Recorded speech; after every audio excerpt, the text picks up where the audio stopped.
आज आपण विषय घेऊन आलेलो आहे मोबाईल न्यूमरोलॉजी। तर आता वैदिक न्यूमरोलॉजी वगैरे बरेच न्यूमरोलॉजीचे पण वेगवेगळे अंकशास्त्राचे प्रकार आहेत। तर त्याच्यामध्ये मोबाईल न्यूमरोलॉजी हा एक प्रकार आहे। तर मोबाईल न्यूमरोलॉजीमध्ये कसं असतं की 10 डिजिटचा आपला मोबाईल नंबर असतो। तर ते 10 डिजिट मधले जे शेवटचे 4 नंबर आहे हे आपल्याला आपल्या आयुष्यामध्ये बऱ्याच काही घडामोडी सांगतं की तुमचे येणारे कॉल्स कसे आहेत किंवा त्यावर डिपेंड आहे की तुम्ही जो बिझनेस करता आहेत तर त्याच्यामध्ये तुम्हाला प्रॉफिट होईल की नाही होणार।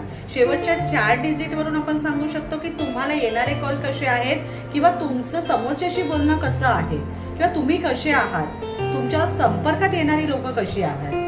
तर आता आपण स्टेप बाय स्टेप मी असे व्हिडिओ बनवणार आहे की म्हणजे अंकशास्त्रानुसार तुमचे 4 डिजिट काय काय असू शकतात। तर त्याच्यामध्ये 1 ते 9 नंबरचं जे कॅल्क्युलेशन आहे ते आपण आता नेक्स्ट व्हिडिओपासून येणार आहे। तर तुम्ही माझ्या या व्हिडिओला लाईक करा, शेअर करा आणि माझ्या चॅनलला सबस्क्राईब करा, जेणेकरून येणारे सर्व व्हिडिओ जे आहेत ते तुम्ही बघून तुम्ही त्याचा फायदा घेऊ शकता। श्री गुरुदेव।